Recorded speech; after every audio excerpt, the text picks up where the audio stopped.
Not to poppy show you or anything. Like, I really do think it's a really powerful feature. Today we have Darien Sobion on a topic that very few people, I think, really grasp the concept behind and the understanding of. Great person to get some insights when it comes to things like digital strategy and brand development. In a sense, welcome to the show. Thank you so much for having me, Patrice. Are you nervous? I'm a little nervous, but honestly, I'm just more excited than anything else. I really wanted the opportunity to speak about the importance of strategy to startups and entrepreneurs. I want to delve a little bit into getting a proper understanding of what it means to have a digital marketing agency or to hire a digital marketing agency as small businesses, especially because I think if you know what you are getting by hiring this type of service, you get a better understanding as to the importance of integrating that into your business as well, or having somebody like that come on board in your business to help your business grow.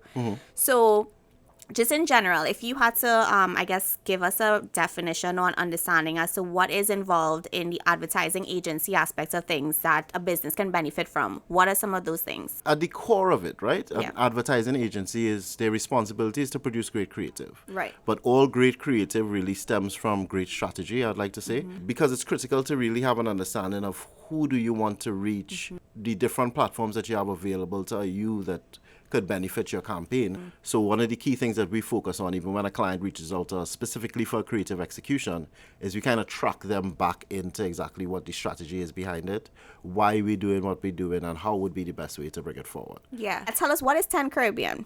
So, well, I started 10 Caribbean 3 years ago. 10 is really, what we focus on is providing digital solutions to Caribbean brands. When we started, it was really from the point of view of me noticing that there was a gap in the market. Right. So I have a long background in advertising. I'd actually worked in Jamaica as advertising lead for Red Stripe, RBC Royal Bank, Digicel.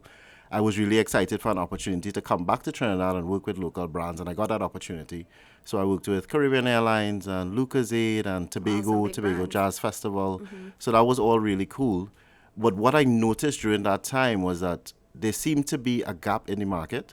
So a lot of these big agencies were really focused on big clients. And then what you had was those big clients benefiting from the full suite of services. So they were benefiting from strategic services, from creative services, from media strategy, from all different angles.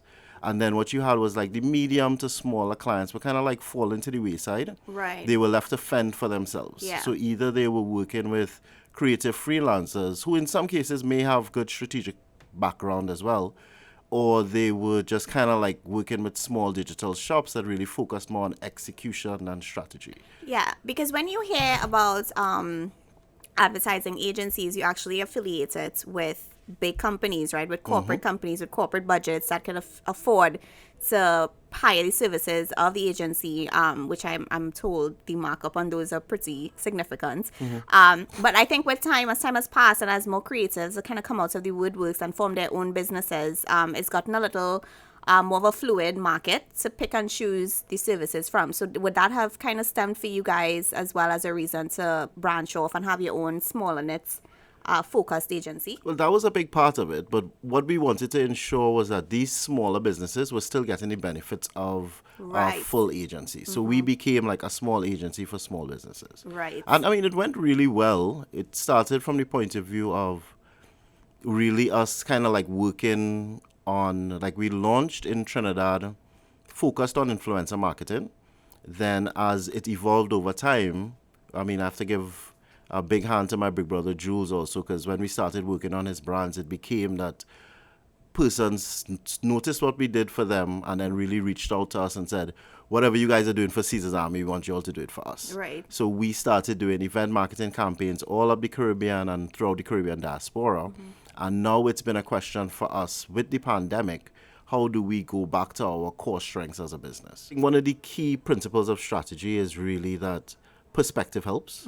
So sometimes, especially as creative entrepreneurs, and I mean, I have that unique position as well, right? So like I develop strategy for my clients, but then I also develop strategy as an entrepreneur for my own brand. Yeah. But sometimes you're just a little bit too close to something to be able to really see the right way to move forward. And I think having someone, and it doesn't necessarily need to be a strategic agency or strategic person, But even having a friend or a family member who's just a little bit away from the project who can add some perspective to it really helps. I mean, it also helps that you have an understanding of all the options that are available to you. So that is where somebody who's a little bit more seasoned will help. Yeah. But you need to be able to see what the full spectrum of opportunities are and then be able to go forward from there. Yeah, that's a really good explanation. Okay. Because as a creative myself, like I run into stumbling blocks all the time. I have these mental blocks, and I might be able to do it seamlessly for other people, come up with all these great ideas and strategies. But when it comes to my own brand, that becomes like a writer's block type of space where, okay, I have this idea. It's a really good idea, but what do I do with this idea? How do I capitalize on this and make this work for me? So somebody like you guys would kind of step in at that point to help us map it out and make the most sense of it. Right. Yeah. So in my opinion, it's a lot less likely that you will have a bad result with good strategy. It's more likely that you will get bad results if you have no strategy. So even one of the things that we do when clients approach us is that we would develop a campaign strategy first, so that it's something that we both are aligned with before we even start developing what the campaign will look like. Right. Because it means then that a campaign could be produced in different ways. People have different opinions. It's kind of subjective to some extent. But if it is that you don't feel comfortable with the creative execution, you are not just like starting back over from scratch. You're really just going back to that strategy that we all agreed to, and then you Playing roll out around that with strategy. the elements. Yeah. That's right. If we're looking at the brand cycle, so if I'm now starting versus if I already have a pretty established brand versus if I have a product or a service that I want to launch. The way that like I always approach it in terms of how to figure out the different phases of strategy is really 3 different phases. So there's the launch part of it where you need to figure out what your brand strategy is. You need to really focus on exactly defining who your target audience is, seeing how you can increase your brand awareness as much as possible.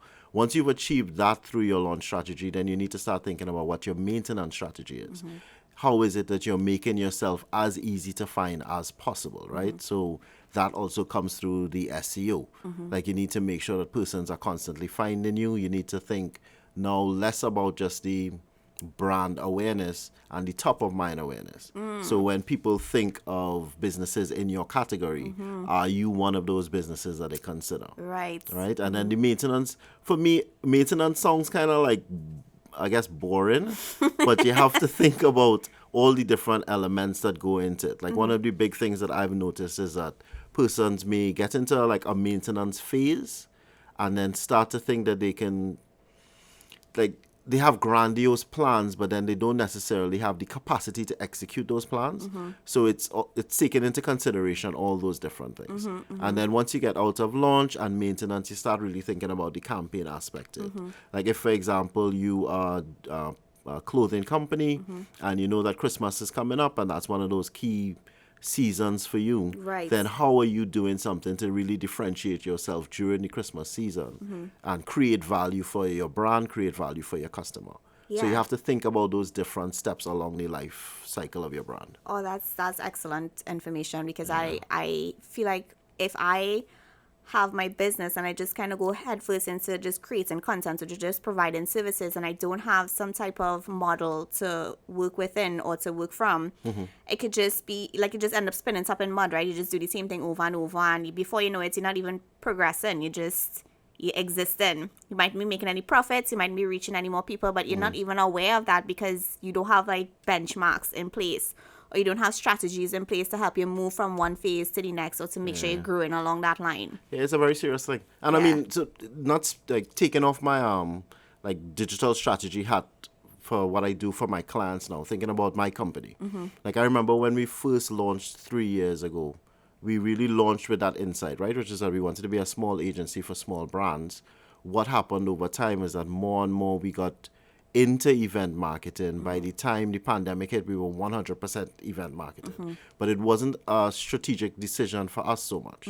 So when the pandemic hit and we had the opportunity to really kind of like sit and review our strategy, I was like literally dusting off cobwebs from a strategy that I had done 3 years ago. Yeah. Which is something that obviously I would say to a client, like, make sure that you revisit your strategy and you're like giving yourself progress updates.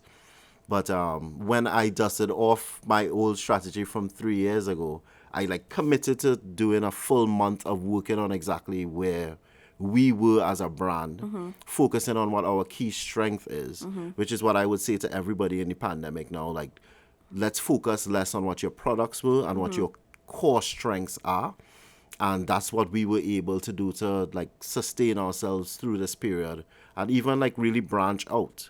But it was a branching out that meant a return to our core essence. Right. If that makes sense. It does, because if I look back at when, like last year, for instance, my strategy for our strategy would change every so often, because we are broad, right? Like our stuff is content production. So one year I might focus on doing more live events for singers and musicians and upcoming artists. Right. And then another year I might be like, okay, like this year we were supposed to do more workshops, more in-person educational programs, etc. And this come and happen. So now my whole strategy had to change, right? So I'm like, okay, I still want to be able to educate, but how do I now shift what I'm doing to mirror what I'm dealing with right now in terms of the pandemic? And even therein lie the opportunity to shift more to the digital realm and exploring all the different avenues digitally that you can now make your business work for you. Right. And I wanted to touch notes on that in the digital strategy sphere as well. I think many people confuse digital marketing as just social media, and then I'm learning all these terms about SEOs, etc., and how significant of a role that plays in the business's growth and development. So where would you, I guess, to help people identify and be very clear on the difference in digital marketing, where does social media fit into that realm? I mean, social media is critical, right? Because it lets you have a two-way conversation with your customer.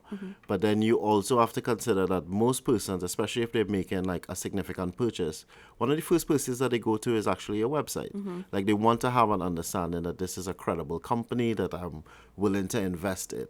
So, I mean, the approach that we take when it comes to thinking about your overall digital presence is you have to think about what stage along the purchase journey the customer is at. Like if they're trying to do research and find out more about the services that you offer, more often than not they will start at your website. If it is that they're trying to learn how to do certain things, they might go to your YouTube page to try to get an understanding of how you do it from behind the scenes.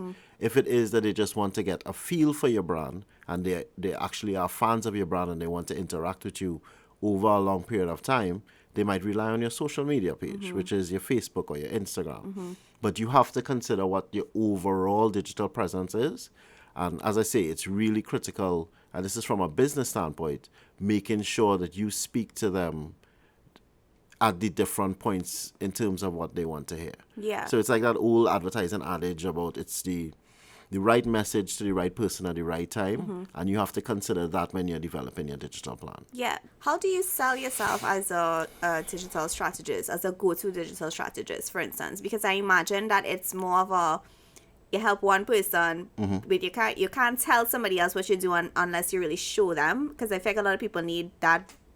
So let me see what you do. Let me see how you make a difference, and then I could consider hiring you, kind of thing. It is really tricky. I mean, I'll be perfectly honest with you, the majority of the business that we got has come from our creative work. Right. So the work spoke for itself. Right. So persons would see the work and they would say, yeah, I like that animation. I want to do one just like it. Right. And then what we would usually do is say to them, hey, so the reason that this animation works for this client is because of the strategy that actually came before the actual creative work was done. So it's been from that point of view as well.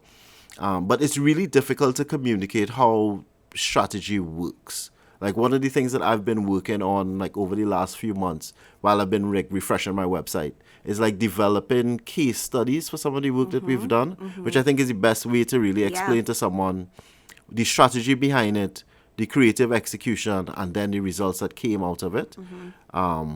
But yeah, those things are things that will be coming out soon. You can check my YouTube page, my website. You have a YouTube channel? Shameless plug, yeah. Tell us, what is the YouTube channel? You'll find us on YouTube at, well, we don't even have 100 subscribers yet. Like I literally just started updating the page. So you can look for 10 Caribbean Marketing.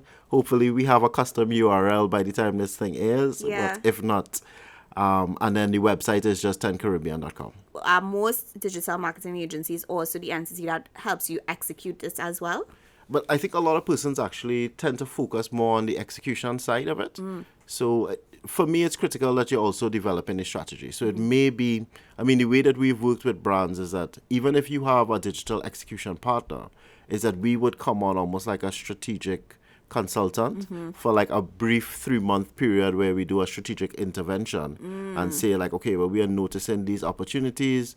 These are some of the gaps in your digital presence and how we can work with you to enhance those things. Right. So it may be that we really just develop a template that we can now hand over to your execution team and let them go forward. Or we would actually build out that solution for you. It all depends on the nature of your business, of course, right? But if you have somebody internal who is there on a day-to-day basis, who can get that kind of information and put it out very quickly, I actually think that is the best way to approach it. But I also do think that it's best to have a strategic person that is working, even if it is that it's once a quarter, coming in to really analyze how things have been performing and then give you recommendations on how you go forward from there. Yeah. And if you don't have, again, the nature of the business, the size of your business, if you don't have the capacity to actually have a strategy person that's working in-house, then bring in a strategy partner, at least for those short little consultations, because it will help you. Yeah, I remember I was working at a market research company once, and they would do periodically these strategic planning sessions, where they would bring in a strategist. And I'm now understanding that that's probably the purpose. Why? Because that person is external to the affairs happening. So all they really need to do at that point is gather the information and then objectively makes, suggestions as to what could be plausible solutions to them. Right. Having not be so close to it to get stuck in so what's happening. You have the perspective. You're not like caught up in the politics of the organization. You have the opportunity to really be as objective as possible looking on the inside it. You have no agenda. Yeah. Like your only agenda is to try to create value for the brand and find opportunities where they have been missing them. So we have a certain level of credibility in the space in terms of understanding what works for big brands, understanding the processes that they put into place, and then trying to implement that for everyday brands. And I think that's, and I mean, I'm not taking a shot at any of the other agencies, but I think that's one of the challenges that I have. Like, I'm really impressed by some of the work that I've seen them putting out as well. But it's really just a question of, like, experience matters. So from that point of view, experience and having, like, a full understanding of all the options that are available to you, then those two things are really critical. Yeah. But I mean, your insight is invaluable as a digital strategist, as well as somebody who comes from that background of advertising, marketing, branding, even in the digital sphere, and having an agency of yourself that tailors to the smaller market, but you bring the bigger experience, having worked with the bigger brands, to those entities that need it. And so I think what you do is just as crucial, it's just as important to framing the creative mind as well, and understanding their value, their worth, but also the proper structure to go about developing that in the best way for them as entrepreneurs and as businesses. Thank you. So much. No, thank you for coming through. Thank you for having me. To speak to, all that you do and all the entrepreneurs that can learn from that. Right. So tell people how to find you as well. Okay. People who need some really good strategy advice. This is the guy that you'll speak to, especially if you're a small business. So I want to leave one last word for my startups and entrepreneurs. When you're thinking about strategy, it's not about like adding more stuff. It's really about stripping away everything that you have and finding that one key insight. And in terms of finding us, it's 10 Caribbean on Instagram, Facebook, YouTube, Twitter, and then 10caribbean.com on and you're really accessible website as well, right? You're on social media, you respond to DMs. Yeah, you can hit me up directly with Darien at 10 Caribbean and we will move forward from there. Yeah, just stay in tune and stay in touch with what he has going on, guys. The 10 Caribbean platform also showcases a lot of the work that they've done in the past and that they will continue to do as well. And I encourage everybody from this series moving forward that you do all the research that you can on whatever topic that interests you about business. It's important that you guys ask questions and that you go in search of the answers that you think is going to help you build and grow as a business and as a brand. So thank you so much again for your incredible insights on all these different topics. Looking forward to it. Yeah. Okay. Thank you so much. All right, then.